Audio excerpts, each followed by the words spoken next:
اللہ کے پاک کلام قرآن مجید میں یہ 17واں پارہ ہے اور سورہ انبیاء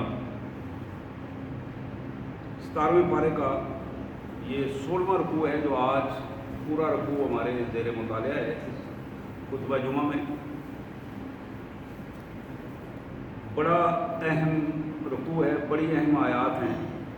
اللہ تعالیٰ نے اپنے پیارے انبیاء اور رسول کے حوالے سے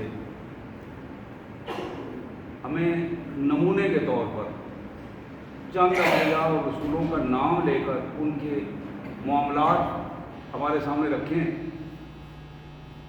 سب سے پہلے ان مبارک آیات کا سادہ سا ترجمہ اور مفہوم، اور پھر انشاءاللہ اس کے پس منظر میں مختصر سی تفہیم۔ وَنُوحًا إِذْ نَادَىٰ مِن قَبْلُ فَاسْتَجَبْنَا لَهُ فَنَجَّيْنَاهُ وَأَهْلَهُ مِنَ الْكَرْبِ الْعَظِيمِ۔ اور جناب نوح ہمارے پیغمبر، ہمارے بندے، اللہ فرماتے ہیں آدم علیہ السلام کے بعد تاریخ میں سب سے زیادہ کرم کی کیفیت میں جناب نوح نے ہمیں پکارا، جناب نوح نے پکارا۔ فاستجبنا لہ، ہم نے اپنے پیغمبر کی دعا کو قبول کر لیا۔ پیغمبر نے ہمیں پکارا، مدد کے لیے پکارا، دعا کے لیے پکارا، دشمنوں کے خلاف کھڑا ہونے میں توفیق کے لیے پکارا۔ اللہ فرماتے ہیں فاستجبنا لہ، ہم نے اپنے بندے، اپنے پیغمبر کی دعا قبول کر لی۔ فنجیناہ، ہم نے نوح کو بچا لیا۔ وَأَهْلَهُ، اور نوح کے ساتھ جتنے لوگ تھے اس کے ساتھی سب کو بچا لیا۔ من الکرب العظیم، وہ جس بدترین تکلیف میں مبتلا تھے، اذیت میں مبتلا تھے، اس اذیت سے ہم انہیں نکال کے بچا لایا۔ وَنَصَرْنَاهُ مِنَ الْقَوْمِ الَّذِينَ كَذَّبُوا بِآيَاتِنَا، اور ہم نے اپنے بندے نوح کی مدد کی۔ وَنَصَرْنَاهُ، نصرت کی، ہم نے مدد کی اپنے بندے کی ان لوگوں کے مقابلے میں جنہوں نے ہماری آیات کو جھٹلایا تھا۔ نوح ہمارا نمائندہ تھا، انہوں نے نوح کو نہیں جھٹلایا، انہوں نے ہمیں جھٹلایا، ہماری سلطنت کے خلاف بغاوت کی، تو ہم نے نوح علیہ السلام کی مدد کرتے ہوئے اپنے اس بندے کو نجات دی، اس کے ساتھیوں کو نجات دی اور نوح علیہ السلام کی مدد کی۔ انہم کانوا قوم سوء، یہ بڑے ہی بدترین لوگ تھے۔ انہم کانوا قوم سوء، بڑے ہی بد کردار، بدترین، ظالم، الٹا مزاج۔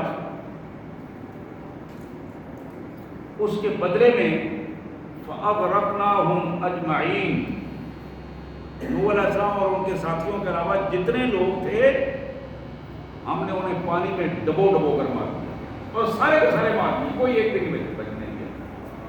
فَأَغْرَقْنَاهُمْ أَجْمَعِينَ، ہم نے ان کو غرق کیا، پانی میں ڈبو ڈبو کر مارا، اجمعین، سب کے سب کو۔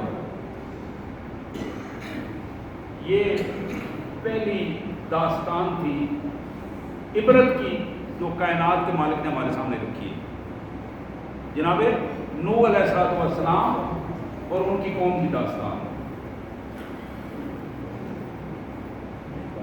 پیارے بھائیو، اب دوسری داستان جو قرآن ہمارے سامنے رکھتا ہے، وَدَاوُودَ وَسُلَيْمَانَ إِذْ يَحْكُمَانِ فِي الْحَرْثِ۔ ہم تمہیں بتانا چاہتے ہیں کہ داؤد علیہ السلام اور سلیمان علیہ السلام، باپ بیٹا، دونوں نبی تھے، دونوں رسول تھے اور دونوں بادشاہ تھے۔ یہ عظمتیں ہم نے انہیں عطا کی تھی۔ ذرا اس کیفیت کی طرف تمہیں لے جانا چاہتے ہیں۔ اس یحکمان فی الحرث اس نفشت فی غنم القوم، کہ وہ ایک مقدمے کا فیصلہ کر رہے تھے مقدمہ یہ تھا کہ ایک قبیلے کی بکریاں دوسرے قبیلے کی کھیتی میں جا پہنچی تھیں.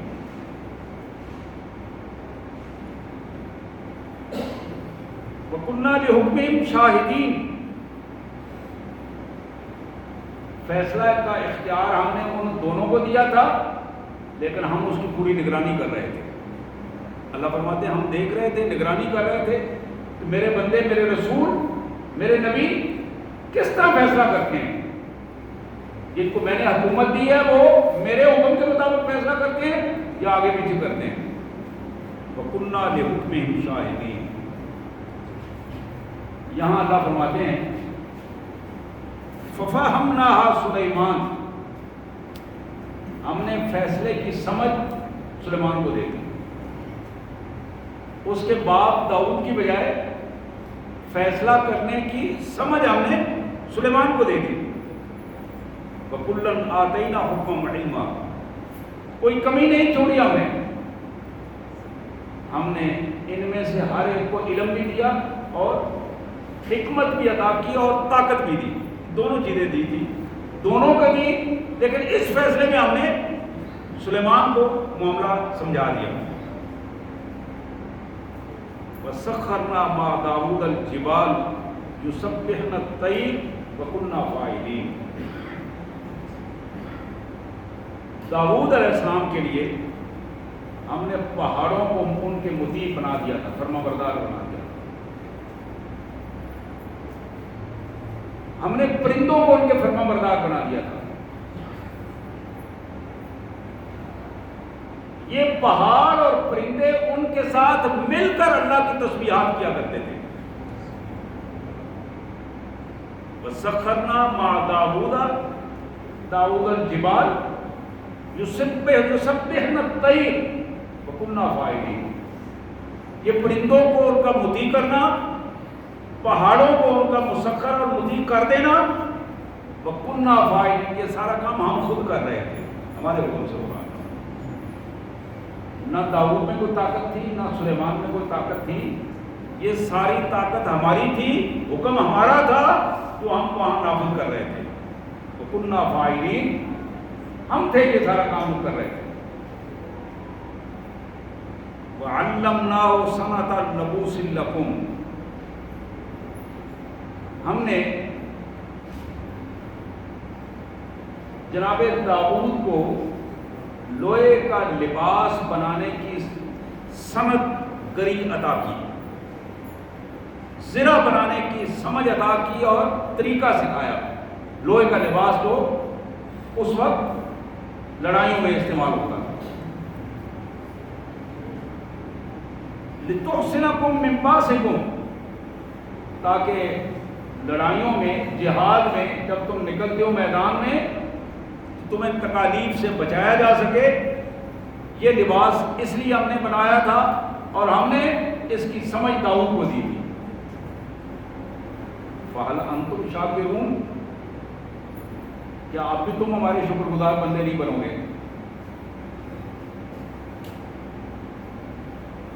وَلِسُلَيْمَانَ الرِّيحَ عَاصِفَةً تَجْرِي بِأَمْرِهِ إِلَى الْأَرْضِ الَّتِي بَارَكْنَا فِيهَا. اور ہاں یہ بھی سن لو، داؤد کو تو ہم نے الگ دیا تھا، پرندے اور پہاڑ دی. سلیمان کے لیے ہم نے ایک تیز ہوا، تند ہوا کو، طاقتور ہوا کو سلیمان کے تابع کر دیا. اور وہ ہوا جو سلیمان کے تابع ہوئی، تجری بامرہ، اس کو ہم نے حکم دے دیا تھا کہ وہ سلیمان کے حکم پر چلے گی. وہ ہوا ماتحت ہو گئی سلیمان کے حکم کے، اور وہ اس زمین تک چلتی تھی جہاں تک ہم نے برکتیں پھیلا دی تھی. جس زمین میں ہم نے برکتیں پھیلا دی. وَكُنَّا بِكُلِّ شَيْءٍ عَالِمِينَ. اور آج سن لو، ہم ہر چیز کا پورا علم رکھتے ہیں، نگرانی کر رہے ہیں، ہمارے سامنے سب کچھ ہو رہا ہے، ہم کر رہے ہیں، لیکن ہم جانتے ہیں کیا ہو رہا ہے، کہاں ہو رہا ہے، کیسے ہو رہا ہے. کوئی چیز بھی ہمارے حکم سے باہر نہیں ہے. وَكُنَّا بِكُلِّ شَيْءٍ عَالِمِينَ. اور پھر فرمایا کہ سلیمان کی اور بات سن لو. وَمِنَ الشَّيَاطِينِ مَن يَغُوصُونَ لَهُ وَيَعْمَلُونَ عَمَلًا دُونَ ذَلِكَ.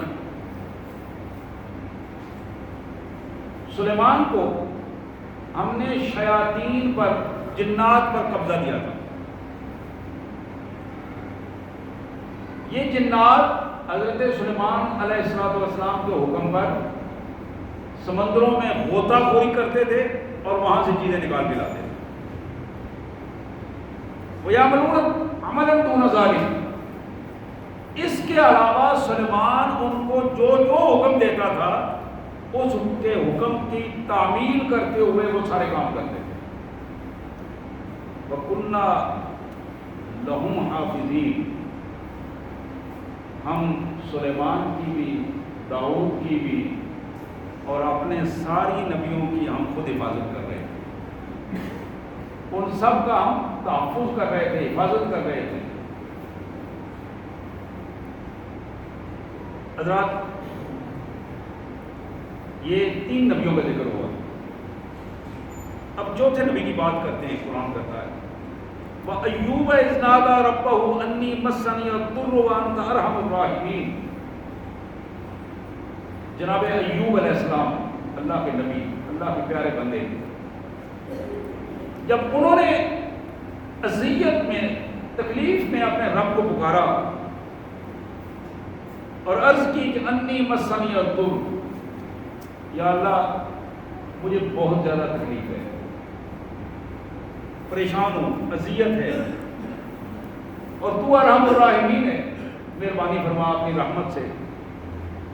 اللہ فرماتے ہیں فاستجبنا لہ، ہم نے اپنے پیارے بندے، پیارے نبی کی بات قبول کر لی، سن لی، ان کی دعا سنی، قبول کی. فکشفنا ما بہ من ضر، جس تکلیف میں وہ مبتلا تھا اس کی تکلیف ہم نے دور کر دی. اپنے نبی کی دعا سنی، ہمارا نبی جس تکلیف میں تھا اس تکلیف اور اذیت کو ہم نے دور کر دیا. وَآتَيْنَاهُ أَهْلَهُ وَمِثْلَهُمْ مَعَهُمْ رَحْمَةً مِّنْ عِندِنَا، اور اپنے نبی کو اس کے اہل و عیال عطا کر دیے، اور اس تکلیف میں جو اس کا نقصان ہوا تھا اس سے کئی گنا زیادہ ہم نے اسے عطا کر دیا. وَآتَيْنَاهُ أَهْلَهُ وَمِثْلَهُمْ مَعَهُمْ رَحْمَةً مِّنْ عِندِنَا، اپنی خاص رحمت سے اہل و عیال بھی دیے اور مال و متاع بھی عطا کیا. وَذِكْرَىٰ لِلْعَابِدِينَ، اور حقیقت یہ ہے کہ میرے عبادت گزار جو بندے ہیں ان کے لیے یہ بہت بڑی رہنمائی اور نصیحت کی بات ہے. اب چوتھے نمبر پر 3 نبیوں کا ذکر کیا تھا، وہ اسماعیل، وہ ادریس، وہ ذوالکفل، کل من الصابرین. جناب اسماعیل، جناب ادریس اور جناب ذوالکفل، یہ تینوں اللہ کے نبی، کل من الصابرین، ان میں ہر ایک صبر کا پہاڑ تھا، ہر ایک استقامت کا پہاڑ تھا. وَأَدْخَلْنَاهُمْ فی رحمتنا انہم من الصالحین. ہم نے ان اپنے تینوں صابر نبیوں کو اپنی رحمتوں میں رکھا، اور بلا شبہ یہ ہمارے نیک ترین بندوں میں سے تھے. اب اللہ نے 5ویں نبی کا ذکر کیا. 5ویں نمبر پر وَظَنُّونَ إِذْ ذَهَبَ مُغَاضِبًا وَظَنَّ أَن لَّن نَّقْدِرَ عَلَيْهِ فَنَادَىٰ فِي الظُّلُمَاتِ أَن لَّا إِلَٰهَ إِلَّا أَنتَ سُبْحَانَكَ إِنِّي كُنتُ مِنَ الظَّالِمِينَ. اور وہ مچھلی والا ہمارا نبی جب وہ غصے میں بھرا ہوا اپنی قوم سے نکلا،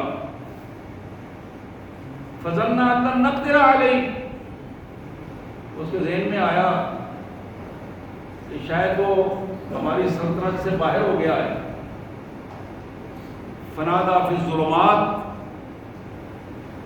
اور پھر جب اندھیروں میں وہ پہنچا تو وہاں اس نے ہمیں پکارا. پانی کے اندھیرے، مچھلی کے پیٹ کے اندھیرے، اندھیروں میں کیا پکارا؟ لا الہ الا انت سبحانک انی کنت من الظالمین.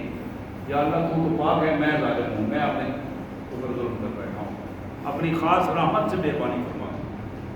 اللہ فرماتے ہیں فاستجبنا لہ. یہ الفاظ چاروں دفعہ آ رہا ہے. ہم نے اپنے پیغمبر کی بات سن لی، دعا قبول کر دی. ہم نے اپنے پیغمبر کی بات سنی اور اس کی دعا قبول کی. وَنَجَّيْنَاهُ مِنَ الْغَمِّ. ہمارا پیغمبر یونس علیہ السلام، مچھلی والے، صاحب الحوت، صاحب النون،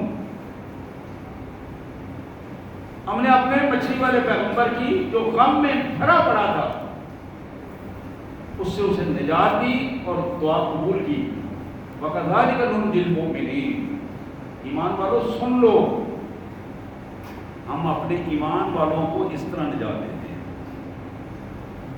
کہاں پھٹکے پھر رہے ہو؟ وَكَذَلِكَ نُنْجِي الْمُؤْمِنِينَ. جو ہم پر اعتماد کرتا ہے ہم اسے اس طرح نجات دیتے ہیں. وہ غموں میں بھرا پڑا ہو، پریشانیوں میں ڈوبا پڑا ہو، ہم لمحہ بھر میں اس کو پریشانیوں اور غموں سے نکال کر نجات عطا فرما دیتے ہیں. پھر چھٹے نمبر پر ایک اور نبی کا ذکر کیا. وَزَكَرِيَّا إِذْ نَادَىٰ رَبَّهُ رَبِّ لَا تَذَرْنِي فَرْدًا وَأَنتَ خَيْرُ الْوَارِثِينَ. اور جناب زکریا انہوں نے جب اپنے رب کو پکارا کہ میرے پروردگار میں اکیلا رہ گیا ہوں، اولاد نہیں ہے،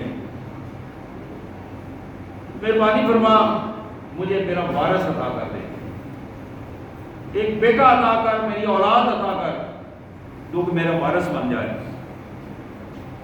فاستجبنا لہ. ہم نے اپنے اس پاک بندے کی دعا قبول کر لی، اس کی دعا بھی منظور کی. زکریا نے رو کر دعا کی، اس کی دعا سن لی، قبول کی. وَوَهَبْنَا لَهُ یحییٰ. اور ہم نے اسے یحییٰ عطا کیا.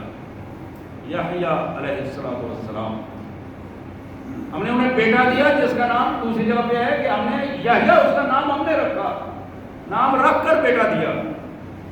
اور فرمایا کہ اس سے پہلے کسی کا نام یحییٰ نہیں تھا. وَأَصْلَحْنَا لَهُ زَوْجَهُ. اور اس بڑھاپے میں ہم نے اس کی بیوی کو بھی تندرستی عطا فرمائی اور اطاعت گزار بنا دیا. إِنَّهُمْ كَانُوا يُسَارِعُونَ فِي الْخَيْرَاتِ وَيَدْعُونَنَا رَغَبًا وَرَهْبًا وَكَانُوا لَنَا خَاشِعِينَ. میرے یہ بندے زکریا، یحییٰ، میرے یہ بندے كَانُوا يُسَارِعُونَ فِي الْخَيْرَاتِ، بخیل نہیں، نیکیاں کرنے میں تیزی سے اللہ کیا نیکیاں کرتے تھے، عبادات میں، مال و دولت میں، اخلاقیات میں، معاملات میں. کمال نمونہ تھا ان کا. تیزی سے آگے بڑھتے ہوئے اللہ کے حضور نیکیوں کو پیش کرتے تھے اور اللہ کے حضور دعائیں کرتے، ذکر و اذکار کرتے. کن حالت میں؟ رغباً و رہباً، اللہ سے محبتیں جتاتے ہوئے اور اللہ کے خوف سے ڈرتے ہوئے. دونوں پوزیشنیں پیش کر دیے انہوں نے. وَكَانُوا لَنَا خَاشِعِينَ. یہ ہمارے وہ بندے تھے جو ہم سے بڑے ڈرتے تھے، بڑی خشوع بنی، بڑے متواضع تھے. میرے پیارے بھائیوں، آخر میں اللہ نے ایک نبی کی ماں کا ذکر کیا، جس کے اندر نبی کا بھی ذکر ہے، اس کی ماں کا بھی ذکر ہے. فرمایا وَالَّتِي أَحْسَنَتْ فَرْجَهَا فَنَفَخْنَا فِيهَا مِن رُوحِنَا وَجَعَلْنَاهَا وَابْنَهَا آیَةً لِلْعَالَمِينَ.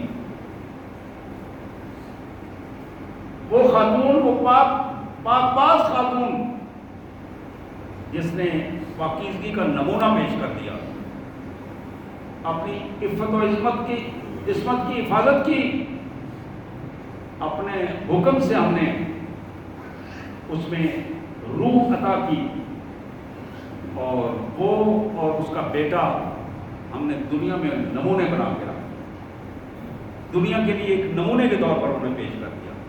وجعلناها وابناها آیۃ للعالمین، ماں بھی اور بیٹا بھی، دونوں کو ہم نے دنیا کے لیے نشانی بنا دیا تھا۔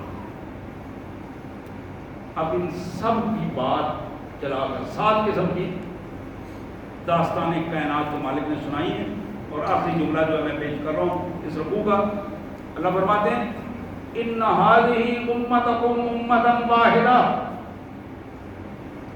محمد رسول اللہ کی امت سن لو، یہ سارے کے سارے نبی ایک ہی امت کے فرد تھے۔ ان هذه امتکم، یہ تمہاری امت تھی، جس طرح تم محمد رسول اللہ کی امت ہو، یہ سارے نبی اپنی اپنی جگہ پر امتیں رکھتے تھے، لیکن یہ ساری امت اس کا نام مسلم امہ ہے۔ ان هذه امتکم امۃ واحدہ، یہ سارے نبیوں کی ایک ہی امت۔ وَأَنَا رَبُّكُمْ فَاعْبُدُونِ، اور میں تمہارا رب ہوں، تم میرے بندے ہو، اور تمہاری ذمہ داری یہ ہے کہ میرے بندے بن کر رہو، میرے بندے بن کر رہو، میرے قانون کو اس نافذ کرو، اس پر عمل کرو، اور اس کو غالب کرو اپنے معاشرے میں، یہ تمہاری بندگی ہے۔ وَتَقَطَّعُوا أَمْرَهُمْ بَيْنَهُمْ، لوگوں نے اپنے معاملات سارے آپس کے اندر جو تھے وہ چلائے اور ختم ہوئے سارے معاملات، لیکن آخری فیصلہ یہ ہے کل الینا یرجعون، کل الینا یرجعون، تم میں سے ہر ایک کل پلٹ کر میرے پاس آئے، ہر ایک کو میرے پاس آنا ہے۔ سبحان اللہ وبحمدہ، سبحان اللہ العظیم وبحمدہ، نستغفر اللہ، یا کریم یا ارحم الراحمین یا ذا الجلال والاکرام۔ میرے انتہائی واجب الاحترام بھائیوں بہنوں، یہ 2-4 دن پہلے یہ رکوع میں صبح نماز کے بعد پڑھ رہا تھا، مجھے یہ تلاوت اتنی خوبصورت لگی کہ میں نے ایک دفعہ پڑھا، پھر دوسری دفعہ پڑھا، پھر تیسری دفعہ یہ رکوع پڑھا۔ اب یقین کیجئے کہ بار بار پڑھنے کو دل کر رہا تھا، بار بار اسے پڑھنے کو دل کر رہا تھا۔ اللہ تعالیٰ نے اپنے پیارے بندوں کا ذکر کیا اور ان کی پوری پوری داستانیں رکھی ہیں، ایک ایک جملے میں پوری پوری داستانیں بتا دی ہیں۔ نوح علیہ السلام کی داستان 950 سال، اب ذرا غور کیجیے، ہم تو 50-60 سال ایک اوسط عمر ہوتی ہے، 950 سال تبلیغ میں گزارے، اللہ اور اپنے دشمنوں کے ساتھ لڑتے ہوئے گزارے۔ ہمارے یہاں 24 گھنٹے لڑائی ہو جائے، 24 گھنٹے 2-4 دن بڑی مشکل ہو جاتا ہے کام، چند دن یا چند سال گزارنا مشکل ہو جاتا ہے۔ 950 سال اس کشمکش میں گزارے، ایک طرف اکیلا ہی اللہ کا بندہ اور دوسری طرف پوری کی پوری قوم، سردار، بدماش، گنڈے، اس ساری کشمکش میں حق اور باطل کا ایک پورا توازن، اور پھر اس کا نتیجہ کیا نکلا؟ کائنات کے مالک نے دو ٹوک انداز میں یہ الفاظ بتائے کہ میرے پیغمبر کا انکار کرنے والوں، تم نے پیغمبر کا نہیں میرا انکار کیا۔ پیغمبر میرا نمائندہ تھا، وہ تمہیں میری طرف بلا رہا تھا، تم نے اس کا انکار نہیں کیا، میرا انکار کیا ہے، میرے حکموں کا انکار، کذبوا بآیاتنا، میرے حکم کا انکار کیا۔ اور پھر نتیجہ کیا ہے؟ ڈبو ڈبو کر مارا ہے، حتیٰ کہ پیغمبر کا اپنا بیٹا جس کے بارے میں پیغمبر نے سفارش بھی کی، پیغمبر کو بتایا گیا کہ نہیں، انہ لیس من آلک، یہ تمہارا بیٹا نہیں ہے۔ کیوں نہیں ہے؟ انہ عمل غیر صالح، اس کا کردار تمہارے کردار سے نہیں ملتا۔ جس نیک آدمی کی اولاد اپنے باپ کی نیکی کا خیال نہیں رکھتی، عزت اور احترام کا خیال نہیں رکھتی، وہ کائنات کی بدبخت ترین اولاد ہے۔ یہی ایک نمونہ ہے، اور پھر اللہ اس اولاد کو کبھی بھی معاف نہیں کرے گا۔ اس پہلو سے یہ ایک نقطہ بھی بڑا اہم نقطہ ہے۔ جناب نوح نے اس وقت یہ بات کہی کہ جب بیٹا نافرمانی سے، اس نے بیٹے نے کہا میں پہاڑ پہ چڑھ جاؤں گا، پھر آخر میں یہ اللہ سے عرض کی، یا اللہ یہ میرا بیٹا میرے سامنے مر رہا ہے، کہا نہیں یہ تمہارا بیٹا نہیں ہے، نسبی طور پر تو تمہارا اولاد ہے لیکن اس کا کردار تمہارے کردار سے نہیں ملتا، اس لیے تمہارا اس کا کوئی تعلق نہیں۔ اور حضرات یہ بات یاد رہے کہ تم چور نہیں ہو، لیکن اگر چوروں کے ساتھ کھڑے ہو تو پھر تم انہی میں شمار ہو۔ تم بدماش نہیں ہو، لیکن اگر تم بدماشوں کے ساتھ کھڑے ہو اللہ کے ہاں اسی ریکارڈ میں شمار ہو۔ تم بددیانت نہیں ہو، لیکن اگر تم بددیانتوں کی شیلٹر ان کو دے رہے ہو، ان کے ساتھ کھڑے ہو، تمہارا ہاتھ ان کے اوپر ہے، تو تمہارا انجام بھی بددیانتوں کے ساتھ ہوگا۔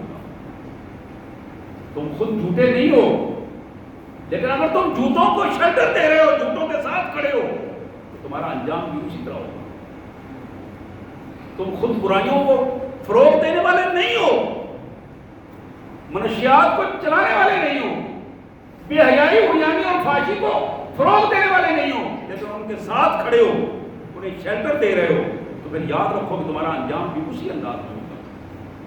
یہ وہ پہلو ہے جو امام انبیاء کی قوموں اور سیرت اور امتوں کے حوالے سے قرآن ہمیں بتاتا ہے، اور ان پہلوؤں کو ہمیں اپنے سامنے رکھنا چاہیے۔ اسی طرح جناب نوح کے بعد جناب داؤد، جناب سلیمان علیہ السلام، باپ بیٹے کی بات ہوئی، اللہ نے وہاں بڑا کھلے انداز میں ہمیں ایک معاملہ سمجھایا۔ یاد رکھو نہ کوئی نبی خود نبی بن سکتا ہے، نہ کوئی رسول خود رسول بن سکتا ہے، اور نہ کسی کو اختیار اپنے طور پر چھین کر مل سکتا ہے۔ اللہ کسی کو انعام کے طور پر اختیار دیں تو یہ اللہ کی مرضی ہے، اور کسی کو آزمانے کے لیے اختیار دیں یہ بھی اللہ کی مرضی ہے۔ کسی کو اختیار دے کر دوسرے کو سزا دلوائیں تو یہ بھی اللہ کی مرضی ہے۔ لیکن یہ بات طے ہے، اللہم مالک الملک تؤتی الملک من تشاء وتنزع الملک ممن تشاء۔ کہنے والا اگر بدماش بن کے یہ کہے کہ میں بدماشی کر رہا ہوں تو اللہ نے مجھے اختیار دیا ہے، یہ اس کے لیے اور زیادہ ذلت اور رسوائی کا سبب بن جاتا ہے۔ اللہ نے جو اسے اختیار کیا ہے یہ اس کی آزمائش کے لیے تھا۔ اللہ واضح کرنا چاہتا تھا کہ تم اختیار میں تمہاری پوزیشن کیا ہے، غربت میں تمہاری پوزیشن کیا ہے، اور تمہاری خوشحالی میں تمہاری پوزیشن کیا ہے۔ اختیار نہیں تھا تو تم کیا کرتے تھے، آج اختیار ہے تو پھر تم کیا کرتے ہو۔ اسی طرح کائنات کے مالک نے باقی انبیاء کرام کا بھی ذکر کیا، اور یہ ذکر کرنے کے بعد جناب یونس علیہ السلام کی بات ہوئی۔ قوم یونس آپ کے علم میں ہے، پوری ایک سورت ہے جناب یونس علیہ السلام کے نام کی۔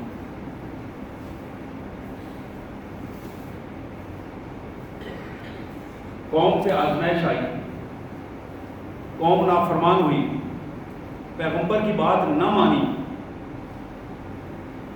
بلاخر تنگ آ کر اللہ کے نبی نے اللہ سے دعا کی، اللہ نے وعدہ کر دیا عذاب دیتے ہیں، اس قوم کو تباہ کر دیتے ہیں، لمٹ دے دی گئی، لیکن پیغمبر علیہ السلام اللہ کے حکم کو پورا ہونے سے پہلے وہاں سے نکل آئے۔ یہ وہ چیز تھی جس کو قرآن نے ذکر کیا۔ قوم کی بدماشیاں، بے حیائیاں، عریانیاں، نافرمانیاں، ان سب کو دیکھ کر وقت سے پہلے نکل آئے۔ اللہ کو یہ پسند نہیں آیا۔ مالک نے اپنے پیغمبر کو آزمائش میں ڈالا، اور پھر ادھر قوم کو معاف کر دیا، اس انداز میں معاف کیا کہ پوری کی پوری قوم، چھوٹے بچے سے لے کر بزرگ تک، ایک فرد بھی اپنے گھر میں نہیں رہا، باہر نکل آیا اور اللہ کی حضور رو رو کر معافی مانگی، رو رو کر، جب تک عذاب ٹلا نہیں اس وقت تک پوری قوم یکسو ہو کر آنسو بہاتی رہی اور اللہ سے معافی مانگتی رہی۔ یہ نمونہ ہے جو کائنات کے مالک نے میرے اور آپ کے سامنے دیا۔ آج ہم باتیں کرتے ہیں لیکن اس آزمائش کے ٹالنے کا کوئی اسباب پیدا کرنے کے لیے باہر نہیں نکلتے، اپنے معاملات سے باہر نہیں نکلتے۔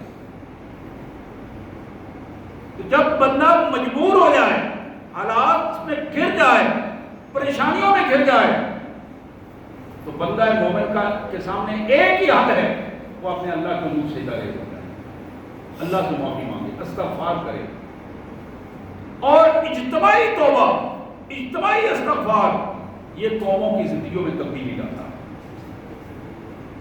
انفرادی طور پر، اپنے طور پر سارے کچھ نہ کچھ تھوڑا بہت کرتے رہتے ہیں، من حیث القوم جب لوگ نکلتے ہیں تو پھر اللہ تبارک و تعالیٰ قوموں کی دعائیں جلدی قبول فرماتے ہیں، قوموں کی تقدیریں قوموں کی دعاؤں سے بدلتی ہیں، فرد کی دعاؤں سے نہیں بدلتی۔ کائنات کے مالک نے جناب یونس علیہ السلام کے حوالے سے یہ بات بھی ہمارے سامنے رکھی ہے۔ تو میرے پیارے بھائیوں، یہ سارا پہلو پیش کرنے کے بعد آخر میں جناب عیسیٰ علیہ السلام اور ان کی والدہ کی مثال بھی ہمارے سامنے رکھی گئی اور یہ بتایا گیا کہ یہ اللہ کی مرضی ہے کہ وہ اپنے کس بندے یا کس بندی کو کس آزمائش میں ڈالتا ہے، اور پھر صرف آزمائش میں نہیں ڈالتا، اس سے آگے یہ ہے کہ انہیں مراتب اور درجات عطا فرماتا ہے۔ جب بندے آزمائش میں پورا اترتے ہیں، اللہ تعالیٰ پھر دنیا کے لیے انہیں خوبصورت نمونہ بنا دیتا ہے، رہنمائی عطا کر دیتا ہے، ان کا نام پوری دنیا میں ہوتا ہے۔ یہ آزمائشیں مومن کے لیے گھبرانے کے لیے نہیں بلکہ اسے اونچا اڑانے کے لیے ہوتی ہے، اسے مراتب دینے کے لیے ہوتی ہے۔ تو یہ مراتب کو حاصل کرنا بڑے حوصلے کا کام ہے، بڑے حوصلے کا کام ہے۔ بعض لوگ منزل کے قریب پہنچ کر گر جاتے ہیں، منزل کے قریب پہنچ کر حوصلہ چھوڑ دیتے ہیں۔ بندہ مومن آخری لمحے تک اپنے اللہ سے استغفار کرتا ہے اور رابطے میں رہتا ہے، اور یہ رابطے میں رہنا ہی اس کی کامیابی کی دلیل ہے۔ اور آخری پیغام آج کے اس پورے انبیاء کرام کی پوری جو فہرست تھی، کائنات کے مالک نے فرمایا یہ ایک ہی امت ہے، تم سارے ایک امت ہو،